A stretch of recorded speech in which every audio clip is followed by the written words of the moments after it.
ನಮಸ್ತೆ ಎಲ್ಲರಿಗೂ. ಹಿಂದಿನ ವಿಡಿಯೋದಲ್ಲಿ ಪಾಶ್ಚಾತ್ಯ ಧರ್ಮಗಳು ಪಾಠದಲ್ಲಿ ಬರುವಂತಹ 3 ಅಂಕದ ಪ್ರಶ್ನೆಗಳನ್ನು ನೋಡಿದ್ವಿ. ನಾವೀಗ ಇನ್ನು 4 ಅಂಕದ ಪ್ರಶ್ನೆಗಳನ್ನು ನೋಡೋಣ.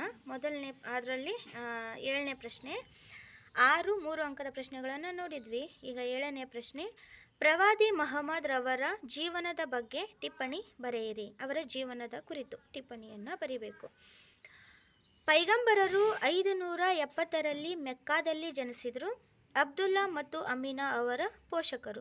ಅವರು ತಮ್ಮ ಚಿಕ್ಕಪ್ಪನ ಆರೈಕೆಯಲ್ಲಿ ಬೆಳೆದರು. ಅವರು ತಮ್ಮ ವ್ಯಾಪಾರಕ್ಕಾಗಿ ಬಹಳ ದೂರ ಪ್ರಯಾಣಿಸಬೇಕಾಯಿತು. ನಂತರ ಮಹಮ್ಮದರು ಖದೀಜಾ ಎಂಬ ಶ್ರೀಮಂತ ವಿಧವೆಯ ಮನೆಯಲ್ಲಿ ಸೇವೆಗೆ ನೇಮಕಗೊಂಡರು. ನಂತರ ತಮ್ಮ ಪ್ರಾಮಾಣಿಕತೆಯಿಂದ ಖದೀಜಾಳ ಮನ ಗೆದ್ದು ಆಕೆಯನ್ನೇ ಅವರು ವಿವಾಹ ಆಗ್ತಾರೆ. ಮಹಮ್ಮದ್ ಒಬ್ಬಂಟಿಯಾಗಿ ಆತ್ಮಾವಲೋಕನ ಮತ್ತು ಧ್ಯಾನ ಮಾಡುವ ಅಭ್ಯಾಸವನ್ನು ಹೊಂದಿದ್ರು. ಅವರು ಮೆಕ್ಕಾದ ಹೀರಾ ಪರ್ವತದ ಗುಹೆಯಲ್ಲಿ ಧ್ಯಾನ ಮಾಡುತ್ತಿದ್ದರು. ಒಮ್ಮೆ ಅವರು ಧ್ಯಾನ ಮಾಡುತ್ತಿದ್ದಾಗ ಅವರಿಗೆ ದೇವದೂತನ ಧ್ವನಿ ಕೇಳಿಸಿತು. ದೇವದೂತನು ಮಹಮ್ಮದ್ ಅಲ್ಲಾಹನ ದೇವರ ಪ್ರವಾದಿ ಎಂದು ಹೇಳಿದನು. ಅವನು ಕೇಳಿದ ದೈವಿಕ ಸತ್ಯವನ್ನು ವ್ಯಕ್ತಪಡಿಸಿದನು. ಈ ಉಪದೇಶಗಳನ್ನು ಅವನ ಅನುಯಾಯಿಗಳು ಸಂಕಲಿಸಿದ್ದಾರೆ, ಕ್ರೋಢೀಕರಿಸಿದ್ದಾರೆ. ಇದು ಇಸ್ಲಾಮಿನ ಪವಿತ್ರ ಗ್ರಂಥ ಕುರಾನ್ ಆಗಿದೆ. ಆ ಒಂದು ಕುರಾನ್ ಗ್ರಂಥದಲ್ಲಿ ಅವರ ಉಪದೇಶಗಳನ್ನು ಅವರು ಕ್ರೋಢೀಕರಿಸಿ ಬರೆದಿದ್ದಾರೆ. ಮೆಕ್ಕಾದ ಸಂಪ್ರದಾಯ ಸಮುದಾಯವು ಪ್ರವಾದಿಯನ್ನು ವಿರೋಧಿಸಲು ಪ್ರಾರಂಭಿಸಿತು. ಇವರು ದೇವರ ಸಂದೇಶಗಳನ್ನು ಹೇಳ್ತಾ ಹೋದಾಗೆ ಸಂಪ್ರದಾಯವಾದಿಗಳು ಏನು ಮಾಡಿದ್ರು, ಇವರನ್ನು ವಿರೋಧಿಸಿದರು. ಹಾಗಾಗಿ 622ರಲ್ಲಿ ಅವರು ಮೆಕ್ಕಾದಿಂದ ಮದೀನಾಕ್ಕೆ ಪ್ರಯಾಣವನ್ನು ಮಾಡಬೇಕಾಯಿತು. ಈ ಒಂದು ಪ್ರಯಾಣವನ್ನು ಇತಿಹಾಸದಲ್ಲಿ ಹಿಜ್ರಾ ಅಂತ ಹೇಳಿ ನಾವು ಕರಿತೀವಿ, ಜನಪ್ರಿಯವಾಗಿದೆ ಅದು. ಪುನಃ ಅವರು ಮತ್ತೆ ಮೆಕ್ಕಾಕ್ಕೆ ಬಂದು ನೆಲೆಸ್ತಾರ. ಆದ್ರೆ 632ರಲ್ಲಿ ಅವರು ಕೊನೆಯುಸಿರನ್ನು ಎಳಿತಾರ. ಇದಿಷ್ಟು ಮಹಮ್ಮದ್ ಪೈಗಂಬರರವರ ಜೀವನದ ಕುರಿತಂತಹ ಅಂಶಗಳು. 8ನೇ ಪ್ರಶ್ನೆ. ಯಹೂದಿಗಳ ಇತಿಹಾಸವನ್ನು ವಿವರಿಸಿ. ಯಹೂದಿಗಳ ಇತಿಹಾಸ. ಯಹೂದಿಗಳು ಡೇವಿಡ್ನನ್ನು ತಮ್ಮ ಆದಿದೊರೆ ಎಂದು ಪರಿಗಣಿಸುತ್ತಾರೆ. ಅವನು ತನಗಿಂತ ಅನೇಕ ಪಟ್ಟು ಬಲಶಾಲಿಯಾಗಿದ್ದಂತಹ ಗೋಲಾಯತ್ನನ್ನು ಸೋಲಿಸಿ ಯಹೂದಿಗಳ ಅರಸ ಆಗಿದ್ದ. ಅವನು ಯಾರು? ಡೇವಿಡ್. ಈ ಡೇವಿಡ್ನ ಮಗ ಪ್ರಸಿದ್ಧ ರಾಜನಾದಂತಹ ಸಾಲೋಮನ್. ಈತ ದೀರ್ಘಕಾಲ ಆಳ್ವಿಕೆಯನ್ನು ನಡೆಸ್ತಾನೆ. ಸಾಲೋಮನ್ ತನ್ನ ರಾಜ್ಯದಲ್ಲಿ ಯಹೂದಿಗಳ ಮೊದಲ ದೇವಾಲಯವನ್ನು ನಿರ್ಮಾಣ ಮಾಡ್ತಾನೆ. ರಾಜ ಸಾಲೋಮನ್ ಮರಣದ ನಂತರ ರಾಜ್ಯವು 2 ಭಾಗವಾಗಿ ಒಡೆಯುತ್ತಿತ್ತು. ಇವುಗಳಲ್ಲಿ ಒಂದು ಇಸ್ರೇಲ್ ಆದ್ರೆ ಮತ್ತೆ ಇನ್ನೊಂದು ಜೂಡಾ. ಮುಂದಿನ ಹಲವಾರು ಶತಮಾನಗಳಲ್ಲಿ ಇಸ್ರೇಲ್ ಮತ್ತು ಜೂಡಾ ಪ್ರದೇಶಗಳು ನಿರಂತರವಾಗಿ ದಾಳಿಗೊಳಗಾದವು. ಈ ಕಾರಣದಿಂದಾಗಿ ಯಹೂದಿಗಳು ಮಧ್ಯಪ್ರಾಚ್ಯದಲ್ಲಿ ಮಾತ್ರವಲ್ಲದೆ ಯುರೋಪ್, ಏಷ್ಯಾ ಮತ್ತು ಆಫ್ರಿಕನ್ ಖಂಡಗಳಲ್ಲಿಯೂ ಕೂಡ ನೆಲೆಸಬೇಕಾಯಿತು. ಪುಟ್ಟ ಪ್ರಾಂತ್ಯಗಳಾಗಿ ಅಲ್ಲಲ್ಲೇ ಸ್ವಲ್ಪ ಜನ ಅವರು ನೆಲೆಗೊಂಡರು.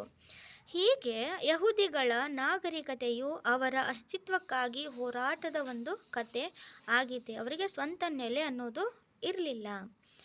2ನೇ ಮಹಾಯುದ್ಧದ ಅಂತ್ಯದ ನಂತರ ಏನಾಯಿತು ವಿಶ್ವಸಂಸ್ಥೆಯ ಸಹಾಯದಿಂದ ಯಹೂದಿಗಳಿಗಾಗಿ ಪ್ರತ್ಯೇಕ ರಾಷ್ಟ್ರ ಇಸ್ರೇಲನ್ನು ರಚನೆ ಮಾಡಲಾಯಿತು.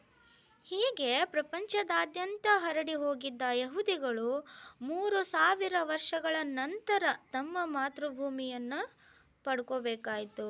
ಯಹೂದಿಗಳ ಮೂಲ ಪವಿತ್ರ ಪುಸ್ತಕವ ಯಾವುದು ಅಂತ ಹೇಳಿದ್ರೆ ಹೀಬ್ರೂ ಬೈಬಲ್. ಇದನ್ನು ಓಲ್ಡ್ ಟೆಸ್ಟ್ಮೆಂಟ್ ಅಂತ ಹೇಳಿನೂ ಕರೀತಾರೆ. ಮತ್ತು ಟೋರಾಗಳು ಅನ್ನುವಂತಹವು ಯಹೂದ್ಯರ ರಿಲಿಜನ್ ಗ್ರಂಥಗಳಾಗಿವೆ. ಇನ್ನು 9ನೇ ಪ್ರಶ್ನೆ. ಯೇಸು ಕ್ರಿಸ್ತನ ಜೀವನವನ್ನು ಕುರಿತು ವಿವರಿಸಿ. ಕ್ರೈಸ್ತ ಧರ್ಮದ ಸ್ಥಾಪಕ ಯೇಸು ಕ್ರಿಸ್ತರ ಜೀವನವನ್ನು ಕುರಿತು ನೋಡೋಣ ನಾವೀಗ. ಜೀಸಸ್, ಇವರನ್ನು ಯೇಸು ಅಂತಲೂ ಹೇಳಿ ಕರಿತೇವಲ್ಲ, ಇವರ ಜನನ ಸ್ಥಳ ಯಾವುದು ಅಂತ ಹೇಳಿದ್ರೆ ಜುಡಿಯಾ ಪ್ರಾಂತ್ಯದ ಬೆತ್ಲಹೇಮ್. ಈ ಜುಡಿಯಾಯಲ್ಲಿ ಬೆತ್ಲಹೇಮ್ ಎಲ್ಲೈತೆ ಅಂತ ಹೇಳಿದ್ರೆ ಜೆರೂಸಲಂನಿಂದ 5 ಕಿಲೋಮೀಟರ್ ದೂರದಲ್ಲಿ ಇದೆ, ಜೂಡಿಯಾ ಪ್ರಾಂತ್ಯದ ಬೆತ್ಲೆಹೆಮ್. ಜೀಸಸ್ರು ಜೋಸೆಫ್ ಮತ್ತು ಮೇರಿ ಎಂಬ ಬಡ ದಂಪತಿಗಳ ಏಕೈಕ ಪುತ್ರ ಇವರು. ಜೀಸಸ್ ಅರಾಮಿಕ್ ಮತ್ತು ಸೆಮಿಟಿಕ್ ಭಾಷೆಗಳನ್ನು ಬಲ್ಲವರಾಗಿದ್ದರು. ಇದೇ ಸಮಯದಲ್ಲಿ ಯಹೂದಿಗಳು ತಮ್ಮನ್ನು ಕಷ್ಟಗಳಿಂದ ರಕ್ಷಿಸುವಂತಹ ಮಸೀಹ ಅಥವಾ ಮಹಾರಕ್ಷಕನ ಆಗಮನವನ್ನು ನಿರೀಕ್ಷಿಸ್ತಾ ಇದ್ರು. ಈ ಒಂದು ಆಗಮನದ ಕಲ್ಪನೆ ಯಾರ್ದಾಗಿತ್ತು ಅಂತ ಹೇಳಿದ್ರೆ ಧಾರ್ಮಿಕ ಪ್ರವರ್ತಕರಾದ ಜಾನ್ ಎಂಬ ವ್ಯಕ್ತಿಯದಾಗಿತ್ತು. ಈ ಜಾನ್ ತಮ್ಮ ಬಳಿಗೆ ಬರುವ ವ್ಯಕ್ತಿಗಳಿಗೆ ದೀಕ್ಷಾ ಸ್ನಾನವನ್ನು ಕೂಡ ಮಾಡಿಸ್ತಾ ಇದ್ರು. ಯೇಸು ಕ್ರಿಸ್ತರು ಸಹ ತಮ್ಮ 30ನೇ ವಯಸ್ಸಿನಲ್ಲಿ ಜಾನ್ನಿಂದ ದೀಕ್ಷಾ ಸ್ನಾನಕ್ಕೆ ಒಳಗಾದರು. ಯೇಸು ಕ್ರಿಸ್ತರು ಇಸ್ರೇಲ್ ದೇಶದಲ್ಲೆಲ್ಲ ಸಂಚರಿಸುತ್ತಾ ಏನು ಮಾಡ್ತಾರೆ, ಮತ ಪ್ರಚಾರವನ್ನು ಹಾಗೂ ಅವರ ಬೋಧನೆಯನ್ನು ಮಾಡ್ತಾರೆ.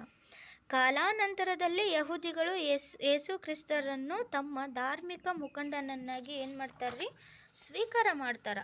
ಅವರ ಬೋಧನೆಗಳಾಗಲಿ, ಅವರು ಹೇಳುವಂತಹ ಸರಳ ವಾಕ್ಯಗಳಾಗಲಿ, ಸ್ಥಳೀಯ ಭಾಷೆಯಾಗಲಿ ಜನರಿಗೆ ಇಷ್ಟ ಆಯಿತು. ಹಾಗಾಗಿ ಜನರೆಲ್ಲ ಅಂದರೆ ಯಹೂದಿಗಳೆಲ್ಲ ಯೇಸು ಕ್ರಿಸ್ತರನ್ನು ತಮ್ಮ ಧಾರ್ಮಿಕ ಮುಖಂಡ ಅಂತ ಹೇಳಿ ಒಪ್ಕೊಂಡ್ರು. ಮೊದಲಿಗೆ ಯೇಸು ಕ್ರಿಸ್ತರು 12 ಜನ ಶಿಷ್ಯರನ್ನು ಹೊಂದಿದ್ರು. ಅವರನ್ನು ಅಪೋಸಲ್ಸ್ ಅಂತ ಹೇಳಿ ಕರೀತಾರೆ. ಈ ಒಂದು ಪ್ರಚಾರ ಏನಾಯಿತು ಅಂತ ಹೇಳಿದ್ರೆ ಧಾರ್ಮಿಕ ಡಂಬಾಚಾರಗಳನ್ನು ವಿರೋಧಿಸ್ತಾ ಇದ್ರಲ್ಲ ಯೇಸು ಕ್ರಿಸ್ತರು. ಈ ಕಾರಣಕ್ಕಾಗಿ ಯಹೂದಿಯರ ಸಂಪ್ರದಾಯ ವರ್ಗ ಒಂದಿತ್ತಲ್ಲ, ಅವರು ಈ ಯೇಸು ಕ್ರಿಸ್ತರನ್ನು ಏನು ಮಾಡ್ತಾರೆ, ವಿರೋಧಿಸೋಕ್ಕೆ ಪ್ರಾರಂಭ ಮಾಡ್ತಾರೆ. ರೋಮನ್ ರಾಜ್ಯಪಾಲ ಏನು ಮಾಡಿಬಿಡ್ತಾನೆ, ಯೇಸುವಿಗೆ ಸಿಲುಬೆಗೇರಿಸುವಂತಹ ಮರಣದಂಡನೆಯನ್ನು ನೀಡ್ತಾರೆ. ಅದರಂತೆ ಗೋಲ್ಗೋತಾ ಎಂಬಲ್ಲಿ ಯೇಸು ಕ್ರಿಸ್ತರನ್ನು ಸಿಲುಬೆಗೆ ಏರಿಸಲಾಯಿತು. ಇದಿಷ್ಟು ಯೇಸು ಕ್ರಿಸ್ತರ ಜೀವನ. ಇನ್ನು 10ನೇ ಪ್ರಶ್ನೆಯನ್ನು ನೋಡೋಣ. ಪಾರ್ಸಿ ಧರ್ಮವು ವೈದಿಕಾಚರಣೆಗಳಿಗೆ ಹತ್ತಿರವಾಗಿದೆ, ಸಮರ್ಥಿಸಿ. ನಮ್ಮ ವೈದಿಕ ಧರ್ಮ ಐತಲ್ಲ, ಆ ಧರ್ಮ ಆಚರಣೆಗಳಿಗೆ ಪಾರ್ಸಿ ಧರ್ಮವು ಕೂಡ ಹತ್ತಿರವಾಗೈತಿ. ಹೆಂಗ, ಯಾವ ಯಾವ ಅಂಶಗಳನ್ನು ಒಳಗೊಂಡೈತಿ ಅದನ್ನು ನಾವು ಸಮರ್ಥನೆಯನ್ನು ಕೊಡಬೇಕಿಲ್ಲಿ. ಉಪವಾಸ, ಬ್ರಹ್ಮಚರ್ಯ ಹಾಗೂ ನೈರ್ಮಲ್ಯತೆ ಇವರ ಆಚರಣೆಗಳಾಗಿವೆ. ನಮ್ಮ ಒಂದು ವೈದಿಕ ಧರ್ಮದಲ್ಲಿಯೂ ಕೂಡ ನಾವು ಬ್ರಹ್ಮಚರ್ಯವನ್ನು ಪಾಲಿಸ್ತೇವಲ್ಲ, ಉಪವಾಸ ಮಾಡ್ತೇವಲ್ಲ, ಇದೇ ಒಂದು ಆಚರಣೆಗಳು ಪಾರ್ಸಿ ಧರ್ಮದಲ್ಲಿಯೂ ಕೂಡ ಇದಾವು. ಇವರು ಸೂರ್ಯ ಉಪಾಸನೆಯನ್ನು ಮಾಡುತ್ತಾರೆ, ಸೂರ್ಯೋಪಾಸನೆಯನ್ನು ಮಾಡ್ತಾರೆ. ನಮ್ಮ ವೈದಿಕ ಧರ್ಮದಲ್ಲಿಯೂ ಕೂಡ ನಮ್ಮ ಪೂರ್ವಜರು ಕೂಡ ಸೂರ್ಯೋಪಾಸಕರಾಗಿದ್ದರು ಅಲ್ವಾ. ಒಳಿತು ಕೆಡುಕುಗಳ ನಡುವಿನ ಸಂಘರ್ಷದಲ್ಲಿ ಒಳಿತು ಗೆಲುವು ಸಾಧಿಸುವುದರಿಂದ ಮಾನವನು ಒಳಿತನ್ನೇ ಆಯ್ಕೆ ಮಾಡಿಕೊಳ್ಬೇಕು ಎಂಬುದು ಇವರ ಒಂದು ನಂಬಿಕೆಯಾಗಿತ್ತು. ನಾವು ಕೂಡ ಒಳ್ಳೆಯದನ್ನೇ ಮಾಡಬೇಕು ಅಂತ ಹೇಳಿದೆವಲ್ಲ, ಕೃಷ್ಣ ಹೇಳ್ತಾನಲ್ಲ, ನಮ್ಮ ಕೃಷ್ಣ. ಸರಿ, ಪಾರ್ಸಿಗಳ ಧರ್ಮ ಗ್ರಂಥವಾದ ಅವೆಸ್ತಾದಲ್ಲಿ ಬರುವಂತಹ ಪದ್ಯ ಅಥವಾ ಶ್ಲೋಕಗಳು ಅಂತೇಳಿ ಕರಿತೀವಿ. ಶ್ಲೋಕ ರೂಪದ ಸಾಹಿತ್ಯವನ್ನು ಗಾಥಾ ಎನ್ನುತ್ತಾರೆ. ಪೂಜೆ ಅಥವಾ ಆರಾಧನೆ ಅಥವಾ ಆಚರಣೆಗಳಿಗೆ ಸಂಬಂಧಿಸಿದಂತಹ ಭಾಗವನ್ನು ಯಶ್ನ ಅಂತ ಹೇಳಿ ಕರಿತೀವಿ. ಇವೆಲ್ಲವುಗಳು ಕೂಡ ನಮ್ಮ ವೈದಿಕದ ಸಂಸ್ಕೃತದ ಮೂಲ ಪದಗಳು ಆಗಿದ್ದವು. ಇವಿಷ್ಟು ಅಂಶಗಳು ಪಾರ್ಸಿ ಧರ್ಮ ನಮ್ಮ ವೈದಿಕ ಧರ್ಮಕ್ಕೆ ಹತ್ತಿರವಾಗಿದೆ ಅಂತ ಹೇಳುವಂತಹ ಅಂಶಗಳು. ಇವಿಷ್ಟು ಈ ಒಂದು ಪಾಶ್ಚಾತ್ಯ ಧರ್ಮಗಳು ಅಧ್ಯಾಯದಲ್ಲಿ ಬರುವಂತಹ ಪ್ರಶ್ನೋತ್ತರಗಳು ಆದವು. ಈ ಒಂದು ವಿಡಿಯೋ ಇಷ್ಟ ಆದರೆ ದಯವಿಟ್ಟು ನನ್ನ ಚಾನಲನ್ನು ಸಬ್ಸ್ಕ್ರೈಬ್ ಮಾಡ್ಕೊಳ್ಳಿ. Thank you.